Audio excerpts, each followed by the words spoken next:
real solution to a lot of America's woes is to make each individual person more productive. One of the smartest, best ways of doing that is to make them healthier. People who are healthy, kids who are healthy, both mentally and physically, are better able to enter the workforce at an earlier age. They work longer careers. So to get us to be more productive, one of the key ideas that's out there is artificial intelligence. And we're blessed to have a very close friend whom I've known for 25 plus years. Most notably of late, he led quantum for Google. And then Jack Hidary spun out last year a company called SandboxAQ with another good friend, Eric Schmidt, who was at our gala a few years back at the Central Park Zoo. And the two of them are creating a very clear path for allowing AI to play a practical role, in particular in things like drug discovery, which we'll speak to, but general well-being of the people on this planet. This is a moment of great revolution, a revolution that we need. When we think about healthcare and life sciences, there's a lot of aspects to it, but one is the treatments that we empower clinicians. And one thing that we see now is the rise of Alzheimer's, the rise of dementia, the rise of other diseases that we have nothing to show for. ALS and many other diseases continue to plague us. It's not for lack of trying. This is a problem because to wait 13, 14 years to get from molecule to medicine, even if successful, is a problem. And we're not successful.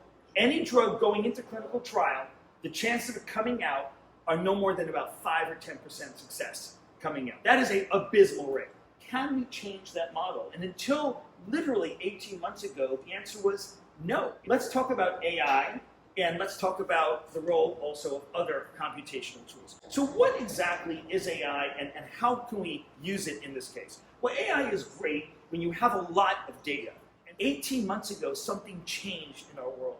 We finally got the ability as humans to run these calculations at scale, at speed, in enough time to actually make a difference in how these drugs get to clinic. And that is the revolution that is now just about to enter into our consciousness. This is a rules-based system that knows the rules of docking, of molecule to molecule. These are rules based in physics.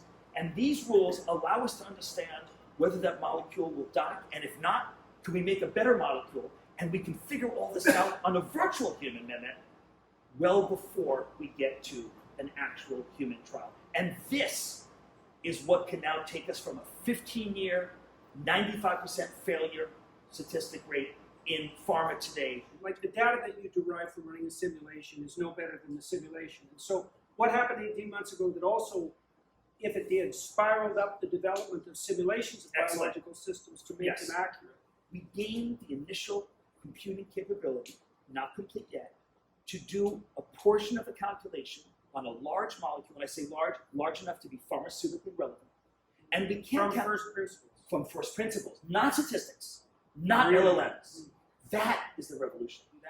But these laws of the deeper level of physics, quantum physics, they needed more processing power. And my prediction that I want to share with you and everyone here today is that the upcoming computing increase in power of the next 24, 36 months will allow us to do more of these molecules more at scale. Very often the answer to a certain disease, such as a cancer, is not a single silver bullet drug, but a combination of drugs. We don't have that computing power yet. Where do you think we are? How far, or what do you think 20 or 30 years down the road will be in terms of acquiring data, observation, pre-diagnosis? Will we be able to send, a message to someone's brain, to someone's heart, to someone's breast, to someone's uterus, and say, we want you to sit there and send us back information so that we know exactly when to intervene? But let's admit to ourselves, the majority of humans either can't afford it or get tired of it and discard it. Right? Just behaviorally, we know that to be the case. So how do we think on a mass scale? When we think about medicine, and as I'm sure you do, we want to think about helping billions of people. Wastewater surveillance was the best tool from a public health perspective, and not just for COVID, but for lots of other pathogens. So to answer your question, I think we need to get to a sense that these fancy devices are not the scalable solution. They're actually very simple ways of, from a public health point of view, to bring in this. And then from a personalized point of view, to bring that into the home, into the lifestyle of that person, so that they can actually start getting information they can act on a personalized basis. I'll just say one of the things I'm most excited about with HealthCorps, which is to bring young people into the world of medicine, into the world of healthcare, to give them a visceral experience of what this is like. Having access to these kinds of experiences, which I wish I would have had as a kid. I was very, very lucky in college to have someone who told me about NIH, that I can go to NIH and study and become a researcher in these areas. But most people don't have it. And what HealthCorps is doing is bringing, thousands and thousands of kids to this realization early on. But it takes a mentor. It takes one adult. One adult in a child's life can drastically reduce the likelihood of them to engage in risky behavior.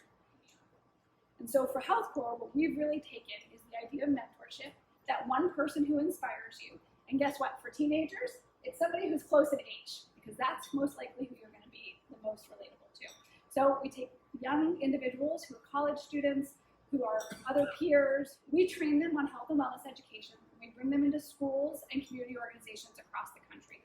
They learn about our program. They go in, they make connections with students. Those students then teach the curriculum to their peers. So what's different about us is we focus on mentorship, and then the second piece is we focus on empowerment. 87% of our kids make at least one behavior change.